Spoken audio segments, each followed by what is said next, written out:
Discuss करेंगे maths का आपका जो संख्या पद्धति है उसके ऊपर। ठीक है, सभी बच्चे जल्दी से कनेक्ट हो जाएंगे।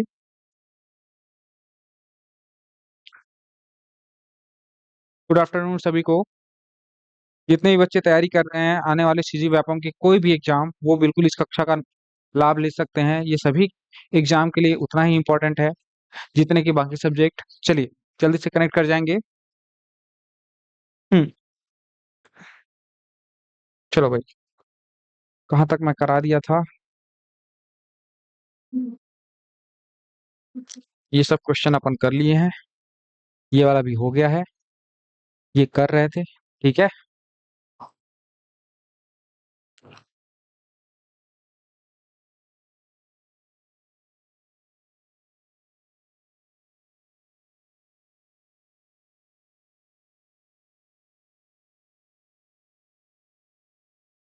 चलो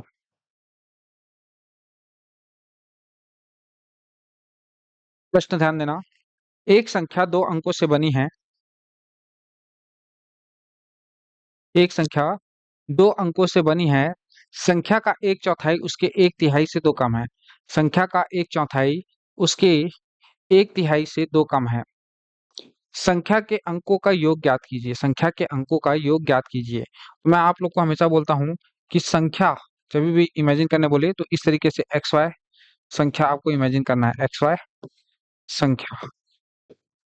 ठीक, पहली बात। फिर बोल रहा है संख्या का एक चौथाई, ये संख्या का एक चौथाई, ये जो एक्स वाई है इसका, ये जो संख्या है इसका एक चौथाई, एक चौथाई उसके एक तिहाई से दो कम है। एक तिहाई से कितना कम है? दो कम है। ये इसके एक तिहाई से एक्स वाई संख्या के एक तिहाई से, एक तिहाई से दो कम है। ठीक है, यही बोल रहा है क्या? ठीक, यही जहां तक प्रश्न बोल रहा है। कुछ मत करो, ये एक्स वाई संख्या को उस तरफ पक्षांतर करो, माइनस दो को इस तरफ पक्षांतर करो, दो बराबर एक बटे तीन एक्स वाई संख्या माइनस एक बटे चार एक्स वाई संख्या।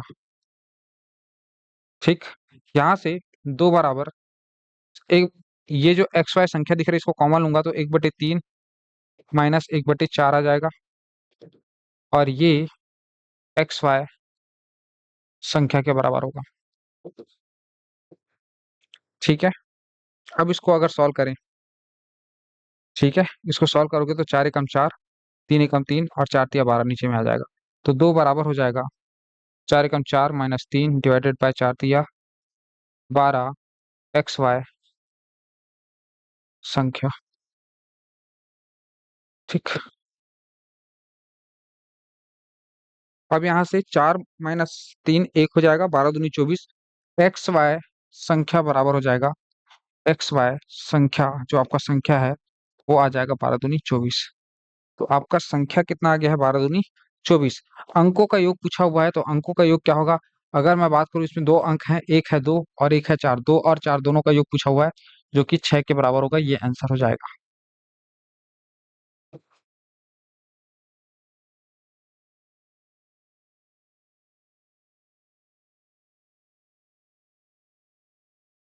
क्लास अभी चालू हुआ है नीरज, जस्ट एक क्वेश्चन किए हैं अभी। ठीक है, एक क्वेश्चन हमने किया है, आई होप समझ में आ रहा होगा। चले आगे, चलो भाई अगले प्रश्न की ओर चलते हैं। एक संख्या दो अंकों से बनी है। एक संख्या दो अंकों से बनी है, वह अंकों के योग की सात गुनी है। अंकों के योग की कितनी गुनी है? सात गुनी है। यदि दहाई का अंक इकाई के अंक से एक अधिक है, दहाई का अंक इकाई के अंक से एक अधिक है, तो वह संख्या कौन सी है? तो सिंपल सी बात है, इस क्वेश्चन को सॉल्व करने के लिए सबसे पहले मैं क्या मानूंगा? माना वह संख्या है आपका एक्स वाई संख्या, ये मैंने माना। ठीक, वह संख्या ये है। ठीक है, एक संख्या दो से, दो अंकों से बनी है, यहां तक ठीक है, ये दो अंकों की संख्या हमने मान ली। वह अंकों के योग की सात गुनी है। अंकों के योग की कितनी गुनी है? सात गुनी है। ये जो आपकी संख्या है एक्स वाई, जो संख्या है एक्स वाई, जो संख्या है ये अंकों के योग के, ये एक्स प्लस वाई, अंकों का योग एक्स प्लस वाई होगा, इसका 7 गुना है, अंकों के योग का 7 गुना है, ये प्रश्न बोल रहा है। ठीक है, अंकों के योग का कितना गुना है? 7 गुना है। ये संख्या जो है अंकों के योग का 7 गुना है। संख्या को मैं कैसे लिखता हूँ? तो संख्या को लिखता हूँ मैं 10x+y बराबर 7x+7y। यही तो हो जाएगा क्या? पक्षांतर कर दो इस 7x को इस तरफ, तो 10x-7x बराबर y को उस तरफ पक्षांतर कर दो तो 7y-y। यहाँ से देखोगे तो ये हो जाएगा 3x बराबर 6y, या x बराबर 2y। x बराबर 2y, एक समीकरण तो ये मिल गया x बराबर 2y। ठीक, फिर वापस, फिर प्रश्न क्या बोल रहा है, ध्यान दो। प्रश्न बोल रहा है कि यदि दहाई का अंक कौन है? x, इकाई के अंक से एक अधिक है। दहाई का अंक जो x है वो इकाई का अंक y जो है उससे एक अधिक है, तो ये मैंने एक जोड़ दिया है। यही तो प्रश्न बोल रहा है। एक समीकरण मेरे को यहाँ से मिल गया, यहाँ से मुझे एक समीकरण मिला हुआ है, x का वैल्यू 2y रख दो। x का वैल्यू यहाँ पर अगर 2y रख देता हूँ तो 2y बराबर y+1, या y बराबर यहाँ पर क्या हो जाएगा 2y माइनस y को इस तरफ पक्षांतर करोगे तो -y बराबर 1, या y बराबर कितना हो जाएगा 1। y का मान आ गया है 1। अगर y का मान 1 है तो x का मान क्या हो जाएगा? तो आप बोलोगे सर यहाँ से x का मान निकालेंगे तो x बराबर 2y होता है, y का मान 1 है तो x बराबर 2 आ जाएगा। ठीक है, संख्या कौन सी है? तो x का मान कितना है? 2 है, और y का मान कितना है? 1 है, तो आपका आंसर 21 हो जाएगा। ये आपका आंसर हो जाएगा। ठीक है, क्लियर है? ठीक, दीक्षा, नीरज, क्लियर है? y=1 और x=2। ठीक, ओके। चलो भाई अगले प्रश्न की ओर बढ़ते हैं। चलो, दो अंकों की एक संख्या के अंकों का योग अंकों के गुणनफल से एक कम है, वह संख्या ज्ञात कीजिए। दो अंकों की एक संख्या के अंकों का योग अंकों के गुणनफल से एक कम है, वह संख्या ज्ञात कीजिए। दो अंकों की एक संख्या के अंकों का योग, तो पहले तो दो अंकों की संख्या मानो एक्स और वाई, एक्स वाई वह संख्या है, ये लो। अब प्रश्न क्या बोल रहा है? दो अंकों की एक संख्या है X Y, X plus Y. दो अंकों दो अंकों की एक संख्या, अंकों का योग एक्स प्लस वाई हो जाएगा, एक्स प्लस वाई हो गया। ठीक है, एक्स प्लस वाई गुणनफल से एक कम है, इसका गुणनफल क्या हो जाएगा? गुणनफल एक्स वाई से एक कम है, ये एक कम कर दिए। ठीक, वह संख्या ज्ञात कीजिए। अब यहाँ पे अगर इसको मैं सॉल्व करने जाऊं तो देखो भाई, समीकरण एक ही है, एक समीकरण है, समीकरण की संख्या कितनी है? एक समीकरण है, एक समीकरण, और राशियां दो है, एक्स है और वाई है, तो यहाँ पर आपके आंकड़े जो है वो अपर्याप्त हैं, आंकड़े अपर्याप्त हैं, क्योंकि दो चर राशियों का मान ज्ञात करने के लिए दो इक्वेशन का होना आवश्यक होता है। यहाँ पर एक ही समीकरण है, एक और समीकरण की आवश्यकता है जो कि यहाँ पर दी नहीं गई है, इसलिए आंकड़े आपके कैसे हैं? अपर्याप्त है, डाटा अपर्याप्त है। क्लियर बात? चलिए अगला क्वेश्चन।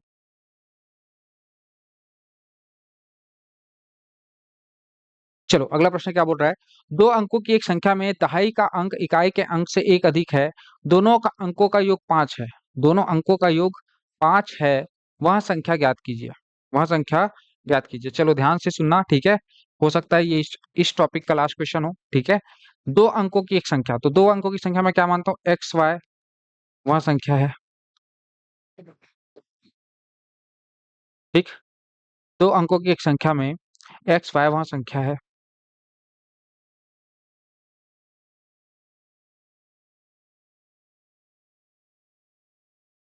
दो अंकों की संख्या में एक्स वाई वह संख्या है। ठीक, अब यहाँ पर ध्यान दो, दहाई का अंक इकाई के अंक से एक अधिक है। दहाई का अंक इसमें कौन सा है? एक्स है, और इकाई का अंक कौन है? वाई। दहाई का अंक इकाई के अंक से एक अधिक है, तो y+1। दोनों अंकों का योग दोनों अंकों का योग 5 है। दोनों अंकों का योग कितना है? 5 है। तो x+y दोनों अंकों का योग कितना दिया हुआ है? 5 दिया हुआ है। अच्छा, x-y बराबर 1 मिल गया है और x+y बराबर 5, ये दो समीकरण मेरे को मिल गया, दो समीकरण मिल गया तो दोनों सॉल्व हो जाएगा। जब भी ऐसा सिचुएशन आता है तो मैं आपको बोल के रखा हूँ, अगर x का मान निकालना है यहाँ पर, तो दोनों समीकरण के ये जो संख्या दिख रहा है इनको जोड़ के आधा कर दो। 1+5/2 विच इज नथिंग बट 6/2 बराबर 3। तो x का मान यहाँ पर 3 आ जाएगा। ऐसे ही y का मान भी निकालेंगे, लेकिन y में घटा देना है। तो 5-1 बराबर 4/2, जो कि 2 के बराबर आ जाएगा। तो यहाँ से आपका उत्तर क्या आ जाएगा? आपका संख्या x की जगह पे 3 आएगा और y की जगह पे 2 आएगा। ठीक है, तो 32 आपका आंसर हो जाएगा। ठीक है, बाकी समीकरण को घटा के भी आप लोग सॉल्व कर सकते हो। ठीक है,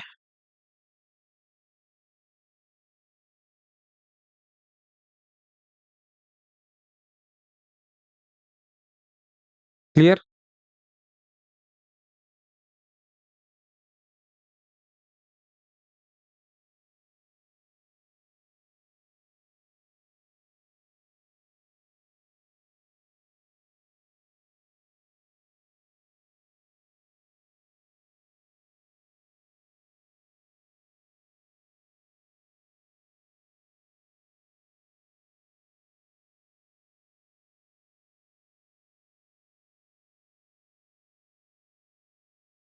चलो अगले प्रश्न पे चलें। चलो अगला टाइप है। ठीक है, नेक्स्ट टाइप पे पहुंच गए हैं। टाइप चेंज हो गया है। ठीक, नेक्स्ट टाइप है। अगला टाइप है संख्याओं के पारस्परिक संबंधों पर आधारित प्रश्न। संख्याओं के पारस्परिक संबंधों पर आधारित प्रश्न, ये सब एकदम बेसिक और फंडामेंटल क्वेश्चंस हैं। पढ़ाने का कारण एक ही है कि आपका मैथ्स में पकड़ बेहतर हो। यहाँ से प्रश्न आने की संभावना नहीं है, लेकिन जब तक आप इन प्रश्नों को नहीं सीखोगे तब तक आगे के प्रश्न बनने मुश्किल जाएंगे।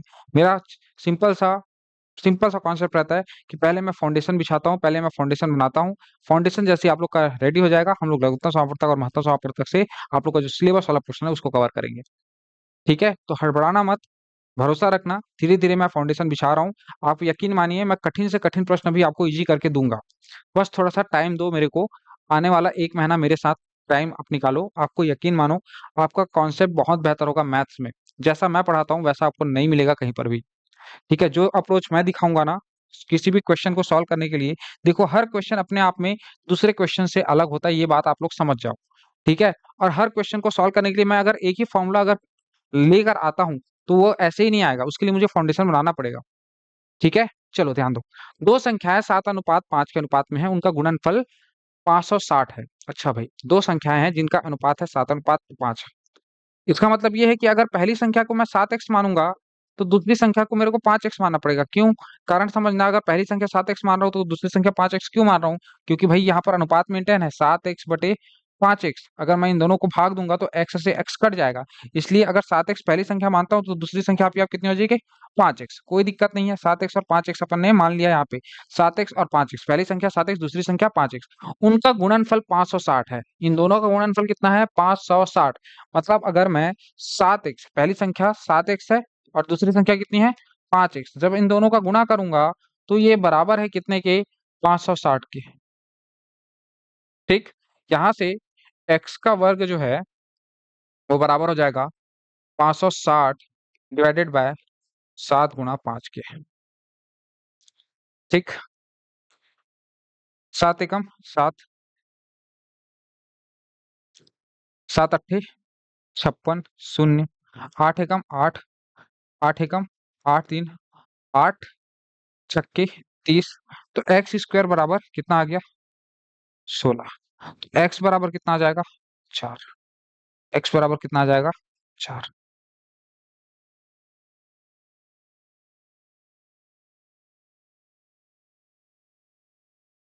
एक्स बराबर 4 आपका आ गया। अगर एक्स का वैल्यू 4 है तो फिर छोटी संख्या और बड़ी संख्या हम ज्ञात कर सकते हैं क्या? तो आपको पता ही है कि पहली संख्या हमने कितनी मानी है? 7x। और दूसरी संख्या हमने कितना माना है 5x। 7x बराबर कितना हो जाएगा 7 गुना 4। पहला संख्या कितना आ गया 28। दूसरी संख्या 5 गुना 4, 5 चौक 20। छोटी संख्या कौन सी पूछा हुआ है, तो छोटी संख्या यही वाली है, ये आंसर हो जाएगा। ठीक है, यही आपका क्या हो जाएगा आंसर। क्लियर। हाँ, छोटी संख्या 20 हो जाएगा। ठीक है दीक्षा। ओके, बढ़िया। हम्म, अगला प्रश्न ध्यान दो। तीन संख्याओं का योग 75 है। तीन संख्याओं का योग कितना है 75 है। प्रथम तथा द्वितीय संख्याओं में 3:5 तथा द्वितीय एवं तृतीय संख्याओं में 5:7 का अनुपात है। अब ये क्वेश्चन जो है, अनुपात समानुपात जब तक नहीं पढ़े रहोगे तब तक बनना मुश्किल है। लेकिन अभी मैं यहाँ पर सिखाऊंगा, समझना प्रयास करना समझने का। जैसे कि यहाँ पर दिया हुआ है समझना कि दो संख्याओं का अनुपात, प्रथम और द्वितीय संख्या का अनुपात, प्रथम और द्वितीय संख्या का अनुपात 3:5 है, तथा द्वितीय एवं तृतीय संख्या का अनुपात 5:7 है। तो तीनों संख्याओं का जब तक अनुपात हमको पता नहीं रहेगा, हम एक फिक्स वैल्यू नहीं ले सकते। जैसे कि यहाँ पर मैंने 7x और 5x मान लिया था, है ना। पहली संख्या 7x, दूसरी संख्या 5x। यहाँ पर प्रॉब्लम यह है कि यहाँ पर तीन संख्याएं हैं। पहली संख्या का अनुपात क्या दिया हुआ है, पहली संख्या और दूसरी संख्या का अनुपात दिया हुआ है 3:5। वहीं पर दूसरी संख्या और तीसरी संख्या के बीच अनुपात दिया हुआ है, कितना दिया हुआ है, यहाँ पर देखो 5:7। 5:7। तीनों संख्याओं के बीच अनुपात मुझे निकालना है। और तीनों संख्याओं के बीच अनुपात कैसे निकालूंगा, तो तीनों संख्याओं के बीच अगर मुझे अनुपात निकालना है तो कुछ इस तरीके से लिखूंगा पहले। उसके बाद ये 5 के बगल में 5 यहाँ फिल कर दूंगा, इस 5 के बगल में यहाँ पे 5 फिल कर दूंगा।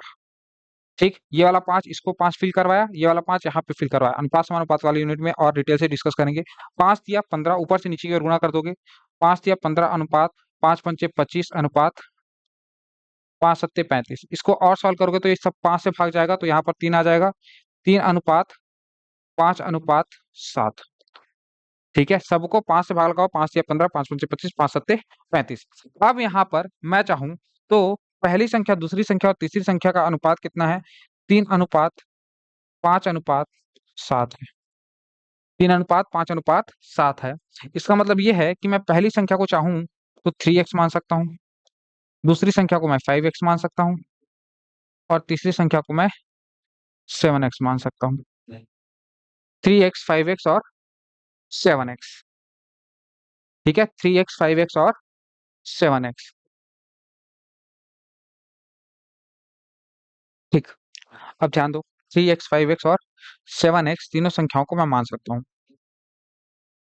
हम्म, अब यहाँ पर इसको फिर फर्दर कैसे सॉल्व करें, तो फर्दर सॉल्व करने के लिए देखो, बोला हुआ है कि तीन संख्याओं का योग कितना है 75 है।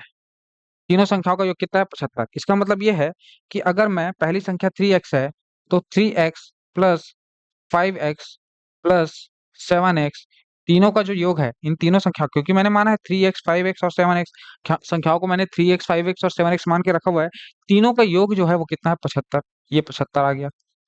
ठीक, इसको सॉल्व करोगे तो 7 3 10 5 15x, 15x बराबर 75। बिल्कुल बेसिक से बता रहा हूँ, अभी शॉर्ट ट्रिक भी बताऊंगा सबका। x बराबर 15×6 = 75, तो x का वैल्यू आ गया 6। अब इस x के वैल्यू को यहाँ रख दो। तो पहली संख्या 3x है, तो 6×3 = 18। दूसरी संख्या 6×5 = 30, और तीसरी संख्या 7×6 = 42। 18, 30 और 42 आ गया। सबसे बड़ी संख्या ज्ञात करना है, तो सबसे बड़ी संख्या कौन सी है 42। सबसे बड़ी संख्या कौन सी है 42, तो आपका आंसर हो जाएगा 42। एक और तरीका है इस संख्या को निकालने का, अनुपाती मेथड। ठीक है, अनुपाती तरीका। देखो, इसमें से सबसे बड़ी संख्या कौन सी होगी, ऑब्वियस सी बात है कि ये 7 अनुपात है, तो सबसे बड़ा कौन सा होगा, ये 7। तो 7 अनुपात ऊपर में लिखोगे, 7 अनुपात, डायरेक्ट आंसर बता रहा हूँ। ठीक है, डायरेक्ट अगर आपको लेकर आना है, ये सब झमेला नहीं करना, तुक्के केस में बता रहा हूँ। डायरेक्ट अगर आपको करना है तो ये इन सब में 7 अनुपात आपको लेकर आना है। सबसे बड़ी संख्या क्या है 7। नीचे क्या आएगा, तो नीचे आएगा इन सब का अनुपाती योग। इन सब का अनुपाती योग कितना है, 7 3 10 10 5 15, 60/15, और इसको मल्टीप्लाई कर देना है कुल योग से, जो कि 75 है। ठीक है, 15 कम 15, 15×6 = 75। माफ कीजिएगा, 15 पंचे 75 होता है, मैंने छक्के किया हुआ बार बार। ठीक है, ध्यान देंगे। थोड़ा सा यहाँ पे पता नहीं क्या हो गया था, बस थोड़ा सा गलती हुआ है, ध्यान दीजिएगा। एक्स बराबर 5 आएगा, गलती से बस दिमाग से स्लिप हो गया ये। 15 पंचे 75 होता है। ठीक, तो यहाँ पे 5 दिया, 15 हो जाएगा, 5 पंचे 25 हो जाएगा, और ये 5 सत्ते 35 हो जाएगा। ठीक, यहाँ पर ध्यान दो। अगर मैं बात करूँ डायरेक्ट मेथड, तो यहाँ पर मैंने क्या कहा कि जो सबसे बड़ा वैल्यू है उसको यहाँ पर लिख दो, क्योंकि हमको इसी का वैल्यू निकालना है, 7 वाले का। और नीचे आएगा आपका 15 अनुपाती योग, 7 धन 5 धन 3 15, और इसको गुणा कर देंगे हम किससे, इसको हम गुणा कर देंगे कुल योग जो है उससे, 75 से। ठीक है, तो 15 का 15, 15 पंचे 75, 7 पंचे 35 हमारा आंसर आ जाएगा। 15 छक्के 90 होता है, पता नहीं बस स्लिप शॉट हो गया। ठीक है, ओके।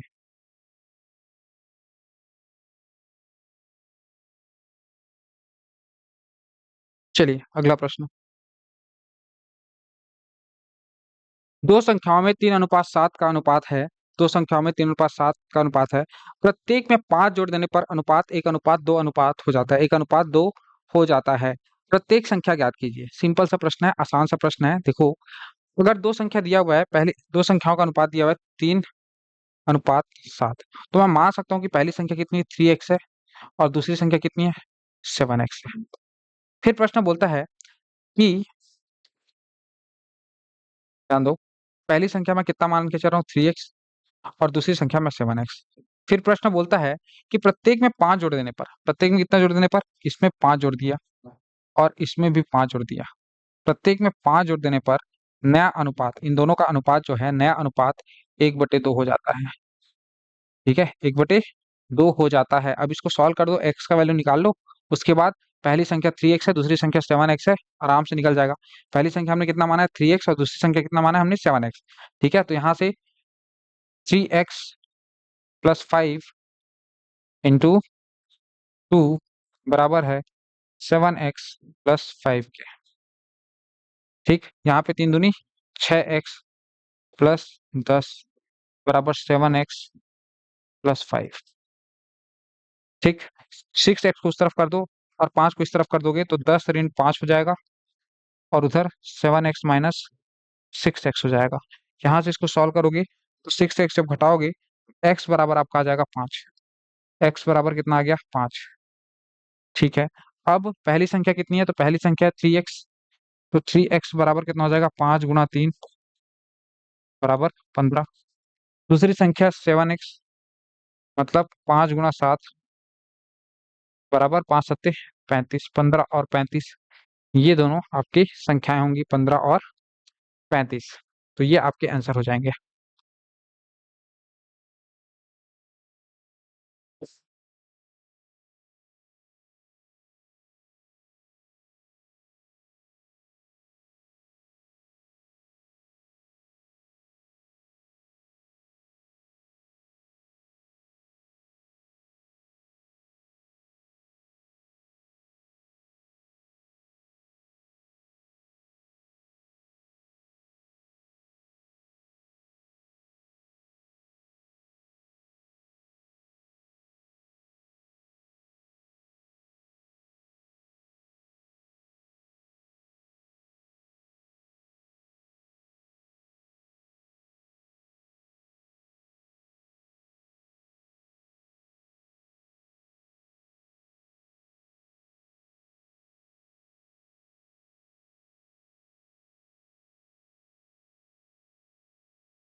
चलो अगला टाइप है जानवरों पर आधारित प्रश्न।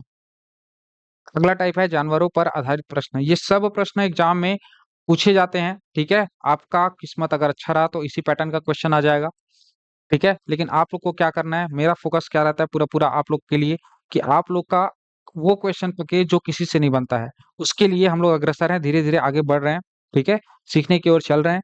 ठीक है, सीखना ही है, मेन पर्पस तो यही है कि मैथमेटिक्स को सीखना है, और उसके लिए ये पहला यूनिट बहुत इंपॉर्टेंट है। ठीक है, कुछ गडेरिया अपनी भेड़ें चरा रहे हैं। यदि जमीन पर कुछ कुल पैरों की संख्या 230 है, जमीन पर कुल 230 पैर तथा उनके सिरों की कुल संख्या 60 हो तो भेड़ों की संख्या कितनी होगी? भेड़ों की संख्या कितनी होगी? समझना ध्यान से क्वेश्चन को, ठीक है। देखो भाई, डायग्राम बना रहा हूँ, डायग्राम से चीजों को समझा रहा हूँ, एक बार में समझ जाना, ठीक है। फिर 2-3 क्वेश्चन आप लोग करके देना मेरे को। गड़ेरिया मतलब भेड़ चराने वाला व्यक्ति। इसका एक सिर होगा क्या, और दो पैर होगा, इस तरीके से, ठीक। ये गड़ेरिया, ये भेड़ कुछ इस तरीके से चला रहा है, ये भेड़ बना दिया मैंने, ठीक। भेड़ के चार पैर होंगे, ठीक है, भेड़ के चार पैर होंगे। अब यहाँ पर ध्यान दो, मैं क्या बोल रहा हूँ उसको समझना है, ठीक है। माना गड़ेरिया की संख्या x है, गड़ेरिया की संख्या कितना माना मैंने, x, और भेड़ों की संख्या y है।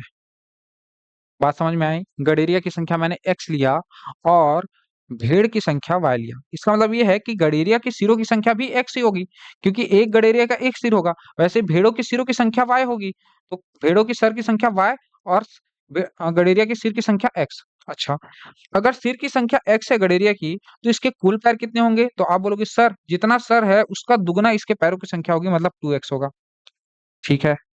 पैरों की संख्या 2x। सेम बात, अगर यहाँ पर ये जो भेड़ दिख रहा है, इसके सिर की संख्या y है, तो पैरों की संख्या कितनी है, 4 गुनी है, तो पैरों की संख्या कितनी हो जाएगी, 4y। अब प्रश्न में ध्यान दो, प्रश्न पे वापस आ जाओ। कुछ गड़ेरिया अपनी भेड़ें चरा रहे हैं, ठीक है। यदि जमीन पर कुल 230 पैर है, जमीन पर कितने पैर है, 230 पैर। मतलब कहने का मतलब ये है कि ये जो गड़ेरिया है उसका पैर मिलाकर और ये जो भेड़ है उसका, इन दोनों के पैर को अगर मिला दिया जाए, दोनों के पैरों को जोड़ दिया जाए, तो पैरों की संख्या 230 है। यही तो बोल रहा है क्या, एक समीकरण समझ में आया क्या? जबकि उनके सिरों की कुल संख्या 60 है, ये एक्स सिर है, वाई भी सिर है, दोनों को अगर जोड़ दूंगा तो कुल सिरों की संख्या कितनी है, 60। मेरे को एक बात बताओ, दोनों समीकरण मिल गया क्या? दो समीकरण मिल गया आपको यहाँ से, दो समीकरण मिला या नहीं मिल?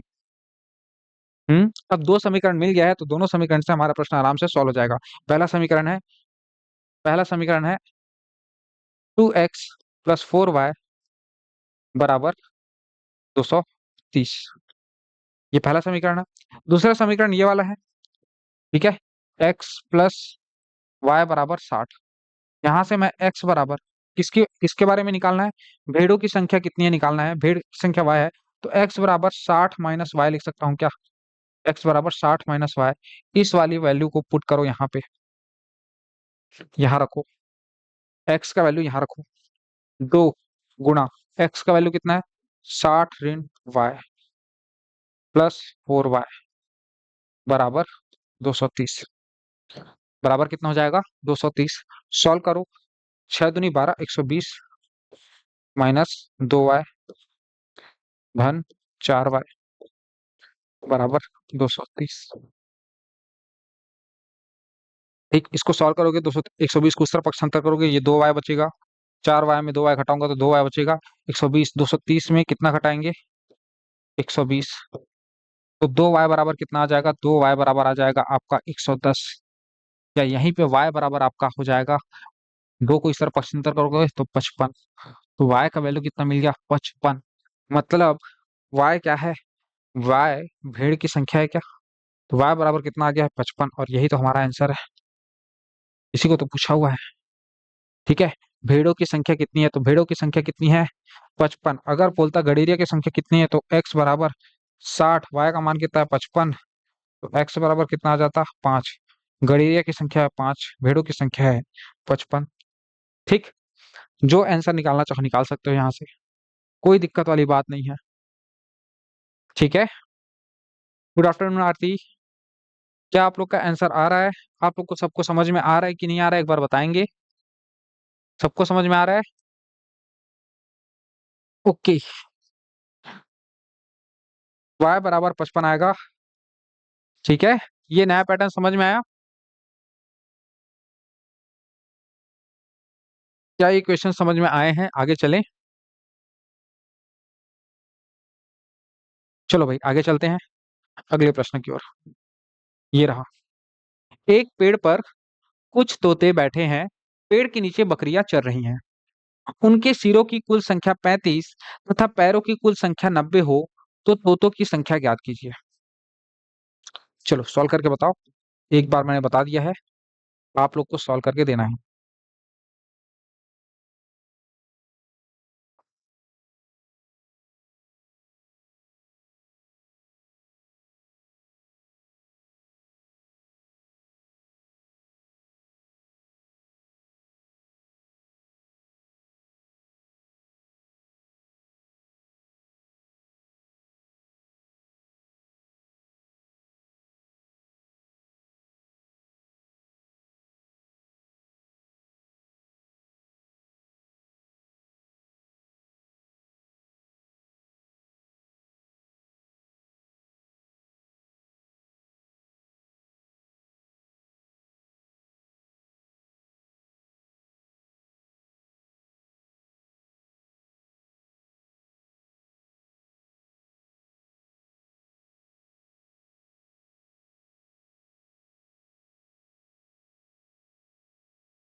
तोतों की संख्या 25। ओके। आरती, भावना, क्या हो रहा है? उत्तर आ रहा है कि नहीं आ रहा है आप लोग का? मैं बनाऊं?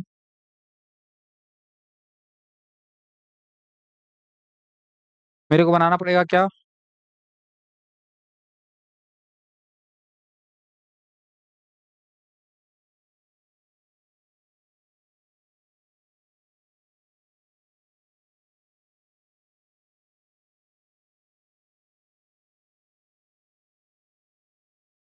चलो, एक पेड़ पर कुछ तोते बैठे हैं, पेड़ के नीचे बकरियां चर रही हैं।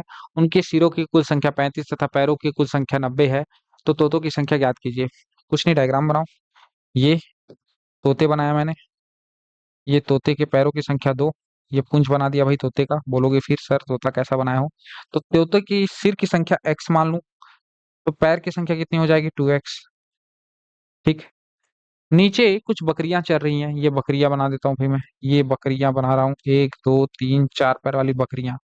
ठीक, ये बकरियां हैं, इमेजिन कर लेना। बकरियों के सर की संख्या y है, तो पैरों की संख्या कितनी हो जाएगी? 4y। अब प्रश्न क्या बोल रहा है देखो। अगर अगर उनके सिरों की कुल संख्या 35 हो, मतलब x+y बराबर 35 हो, और उनके पैरों की कुल संख्या 90 हो, 2x+4y 90 हो। ठीक है, तो यहाँ पर क्या होगा ये बताना है। x+y हमारे पास कितना है? 35। और x बराबर यहाँ से क्या निकाल सकता हूँ? 35 माइनस वाई। ठीक। दूसरा समीकरण है हमारे पास, 2x+4y, 2x+4y बराबर 90। 2x, x बराबर 2। x का वैल्यू है 35 माइनस वाई, ये 35 मैंने माइनस वाई मैंने रख दिया, प्लस 4y बराबर 90। ठीक है, यहाँ तक क्लियर? सॉल्व करो। 35 दूनी 70, माइनस 2y प्लस 4y बराबर 90। यहाँ से देखो, 70 माइनस प्लस 2y बचेगा बराबर 90। 2y बराबर 20, या y बराबर कितना आ जाएगा? y बराबर 10।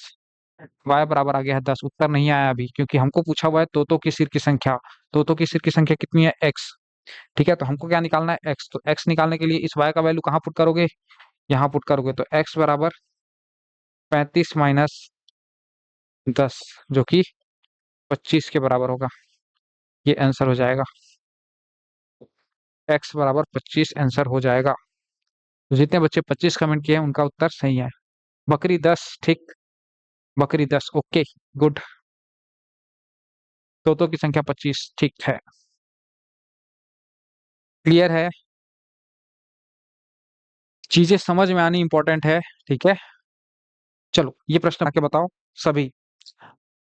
8 बच्चे ऑनलाइन हो, आठों के 8 से बनना चाहिए। ठीक है, 200-300 बच्चे एडमिशन लिए हो, 8-10 बच्चे आप लोग ऑनलाइन होते हो यार।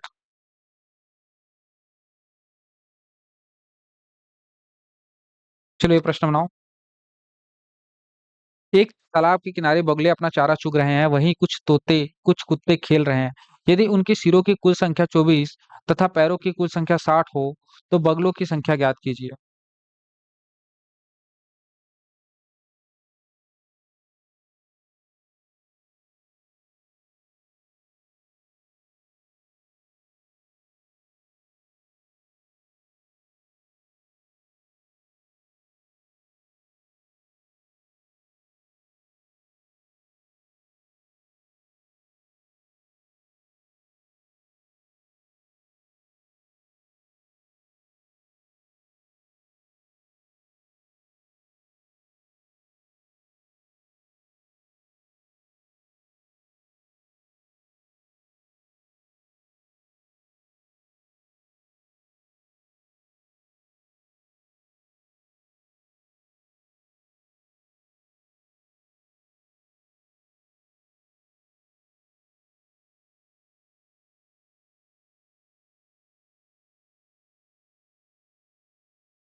किसी का आंसर आया?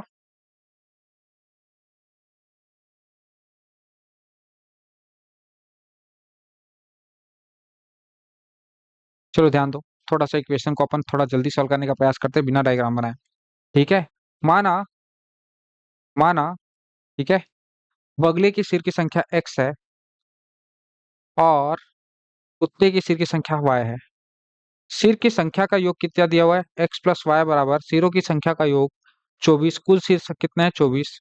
दूसरा, अगर बगलों की सिरों की संख्या x है तो पैरों की संख्या कितनी हो जाएगी? 2x। और कुत्ते के पैरों की संख्या कितनी हो जाएगी? 4y। ये दोनों किसके बराबर होगा? ये दोनों बराबर होगा 60। ये दोनों का योग किसके बराबर होगा? 60 के बराबर होगा। अब यहां से इस वाले समीकरण से मैं चाहूं तो y बराबर 24 माइनस एक्स निकाल सकता हूँ। 24 माइनस एक्स, ये मैं यहाँ पे पुट कर देता हूँ, इस y का वैल्यू यहाँ रख दो। तो 2x plus 4 into 24 minus X is equal to 60। ठीक। 2x प्लस 4 चौक 16, हंसला 1, 4 दूनी 8, 1 9, 96 माइनस 4x बराबर 60। ठीक। और इसको सॉल्व करेंगे तो क्या हो जाएगा? 2x minus 4x minus 2x आ जाएगा क्या? माइनस 2x बराबर 60 में घटा दूंगा 96। ठीक। -2x बराबर 96 घटाऊंगा तो कितना आ जाएगा? -36। माइनस माइनस प्लस हो जाएगा। x बराबर 18 दूनी 36, तो x बराबर कितना आ जाएगा? 18। तो आपके बगलों की संख्या कितनी है? 18। बगलों की सिर की संख्या कितनी है? 18। बगलों की सिर की संख्या 18। बस बस, बहुत बढ़िया। ऐसे सभी बच्चों का कमेंट आता है ना तो अच्छा लगता है। बहुत बढ़िया। भावना, दीक्षा, आरती, बस ऐसे सिंसियरली मेंटेन रखो अपने आप को, है ना। डेली क्लासेस पे मेंटेन रखो, सिलेक्शन पक्का होगा। बस मेंटेन रखो आप लोग।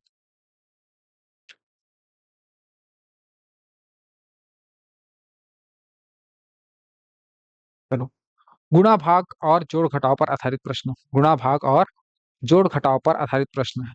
एक संख्या में 3 से गुणा करने पर 3 से गुणा करके उसमें से 10 घटाया जाता है। अगला टाइप आ गया ना, टाइप चेंज हो गया। ठीक। टाइप चेंज हो गया, ध्यान दो। अगले टाइप पे आ गए अपन, गुणा भाग और जोड़ घटाव पर आधारित प्रश्न।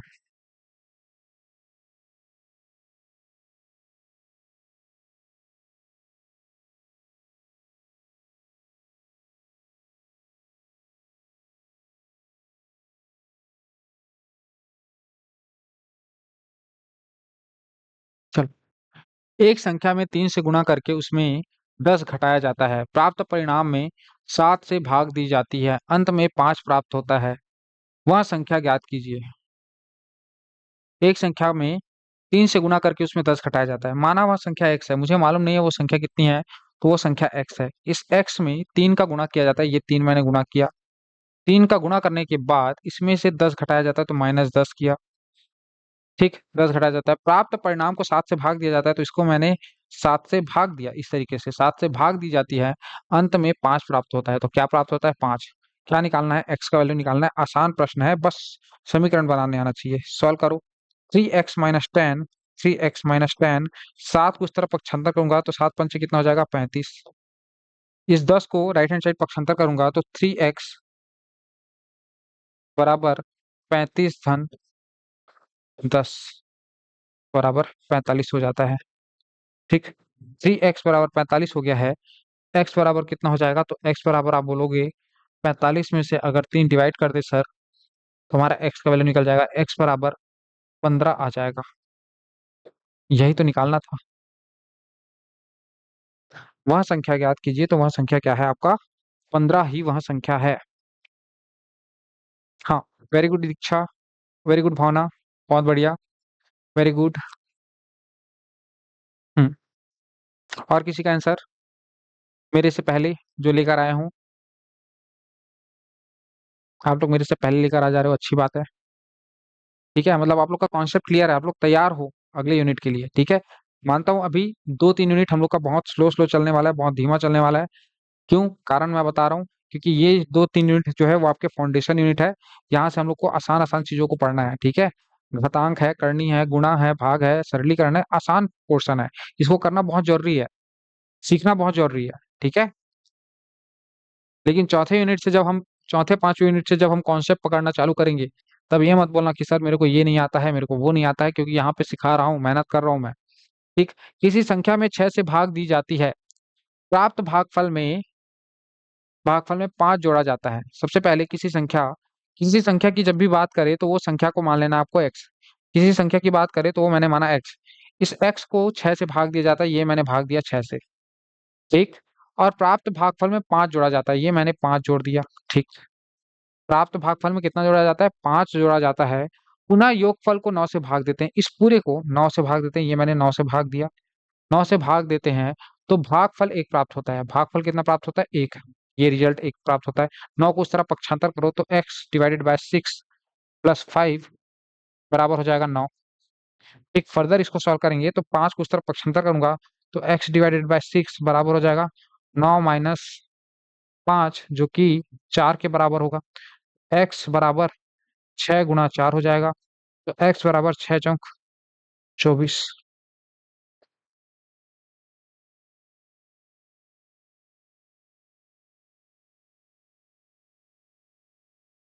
ठीक है, x बराबर 24।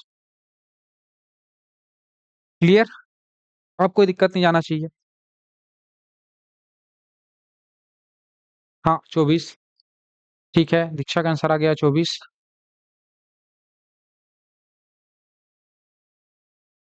चलो अगला क्वेश्चन। हम्म। अब इस यूनिट का मोस्ट इंपॉर्टेंट टॉपिक आने वाला है, इकाई का अंक ज्ञात करना। ठीक है, इकाई का अंक ज्ञात करना, टॉपिक का नाम क्या है? इकाई का अंक ज्ञात करना। इकाई का अंक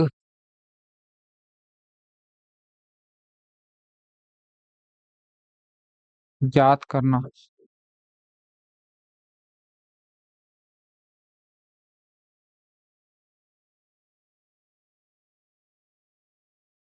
इकाई का अंक ज्ञात करना।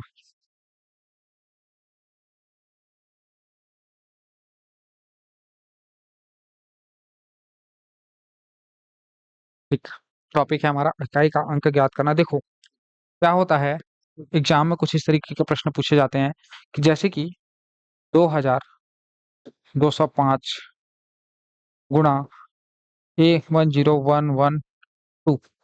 अगर मैं इसका गुणा करूं तो इकाई का अंक क्या होगा? जैसे कि थोड़ी देर के लिए सोचो। जैसे कि 8 का गुणा 4 से करूं तो 8 चौक क्या आएगा? 32। 32 आएगा। इसके इकाई का अंक कौन कहलाएगा? ये जो लास्ट में है, इसको कहते हैं हम लोग इकाई का अंक। इकाई का अंक ज्ञात करना है। अब मैं बोलूं 8 चौक 32, इकाई का अंक कितना निकला? 2। मैं बोलूं 18 गुना 4 करके बताओ और इकाई का अंक कितना होगा? तब आप बोलोगे सर 18 दूनी 36, 36 दूनी 72। इस केस में भी इकाई का अंक कितना रहा है? 2। तो इकाई का अंक जो है इधर पीछे के अंकों के ऊपर निर्भर नहीं करता। ये क्या है, कोई फर्क नहीं पड़ता। इसको मैं क्या लिख सकता हूँ? अगर मेरे को 1 2 1 8 भी दिया रहा है और इधर गुना 1 2 1 4 भी दिया रहा है, तो मेरे को कुछ नहीं करना है। ये पीछे जो दिख रहा है ना, इसको नेग्लेक्ट कर देना है। इसको नेग्लेक्ट कर देना है, इसको लिख देना है डॉट डॉट एक 8, और इसको लिख देना है गुणा करके डॉट डॉट डॉट 4। इन दोनों का ही गुणा करना है। 8 चौक 32, 32 का 32 भी नहीं लिखना है, सिर्फ 2 बस लिखना है। 2 आएगा, इकाई का अंक कितना आएगा? 2। इकाई का अंक कितना आएगा? 2। सेम चीज यहाँ पर भी करना है, समझना। ये 5 दिख रहा है और ये 2 दिख रहा है, ये इधर वाले को भूल जाना है, सिर्फ 5 को ध्यान रखना है। ठीक है, यहाँ 5 आ जाएगा और इस 5 का गुणा है किससे? इधर देखो, 2 से। 5 दूनी 10, 10 आएगा तो 10 में इकाई का अंक क्या हो जाएगा? 0। इकाई का अंक क्या हो जाएगा? 0। ठीक है, यहाँ तक बात समझ में आ रहा है? 0, हाँ इकाई का अंक 0 हो जाएगा। लेकिन अभी चीजें कंप्लीट नहीं हुई है। देखो एग्जाम में क्या पूछेगा मैं बता रहा हूँ। ठीक है, पूछेगा एग्जामिनर, तो 2 की घात अगर 40 है, 2 की घात 40, तो इसकी इकाई का अंक क्या होगा? 2 की घात 42 है तो इसकी इकाई का अंक क्या होगा? 7 की घात 243 है तो इसकी इकाई का अंक क्या क्या होगा? अगर 2247 की घात 555 है तो इसकी इकाई का अंक क्या होगा? एग्जामिनर कुछ इस तरीके के प्रश्न फ्रेम करेगा और ये देखने में कठिन लग रहे हैं पर है आसान। देखने में कठिन लग रहे हैं पर है ये आसान, आसानी से बनेगा। कॉन्सेप्ट को बस पकड़ने का प्रयास करना, समझने का प्रयास करना। ठीक है, देखो 2 की घात अगर 40 या 42 के बारे में निकालना है तो मुझे 2 के नियम को समझना पड़ेगा। किसके नियम को समझना पड़ेगा? दो के नियम को। दो के घात के नियम को समझना पड़ेगा, समझना मेरी बात। ठीक है, दो की घात एक किसके बराबर होता है? दो एकम। बोलोगे सर दो एकम दो होता है। दो की घात दो किसके बराबर होता है? दो की घात दो की अगर मैं बात करूं तो दो दूनी चार बराबर होता है। यहाँ पर दो की घात जब एक रहती है तो इकाई का अंक दो आता है। दो की घात दो कर दूं तो इकाई का अंक चार आता है। दो की घात अगर तीन कर दूं तो इकाई का अंक चार दूनी आठ। ठीक है, दो की घात अगर चार करूं तो आठ दूनी सोलह। इकाई का अंक इस केस में कितना आ रहा है? छह। तो इस छह को बस ध्यान रखना, छह। दो की घात अगर पांच कर दूं तो ये हो जाता है, हाँ, आठ दूनी सोलह, सोलह दूनी बत्तीस, बत्तीस का दो, सिर्फ दो को याद रखो।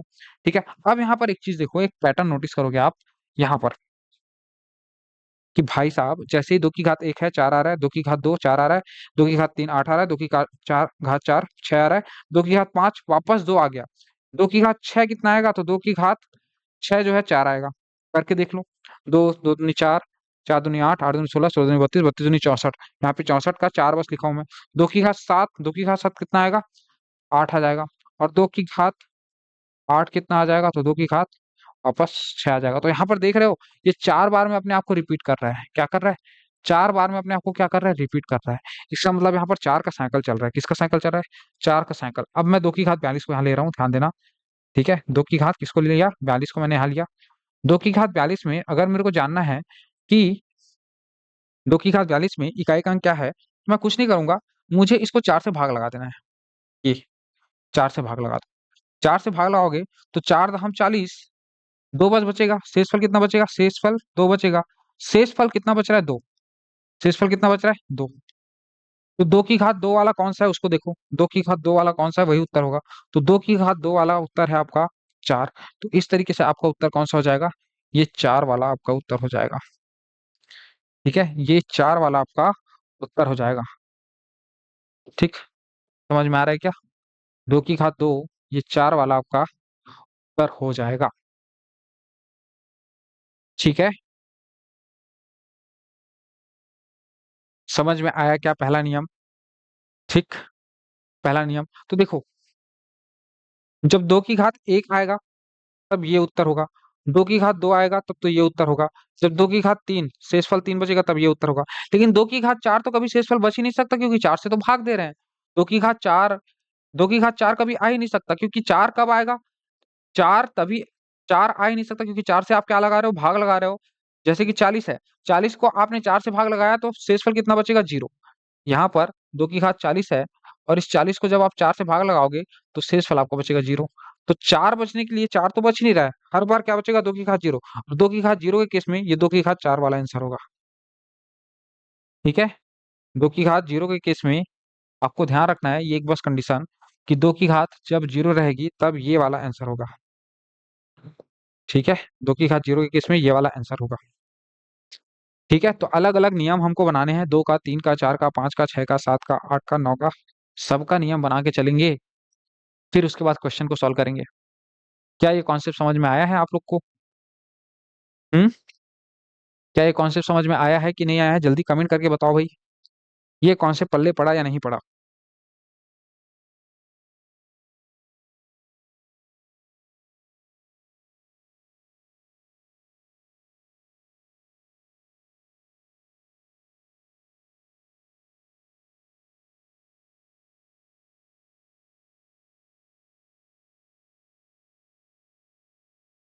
हो गया? 50 मिनट हो गया क्या? हो गया है? चलिए ठीक है, ये कॉन्सेप्ट को हम लोग कल और बिल्डअप करेंगे और इस यूनिट को कल कंप्लीट करने का प्रयास करेंगे। आज की क्लास में इतना ही, चलिए थैंक यू।